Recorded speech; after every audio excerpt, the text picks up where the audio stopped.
Hi everyone, welcome. Today I have JBL Pulse free speaker and I'm going to show you how can you easily link this speaker with your app.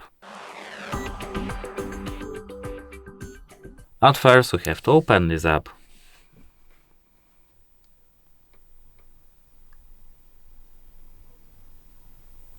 Now we have to click Get Started.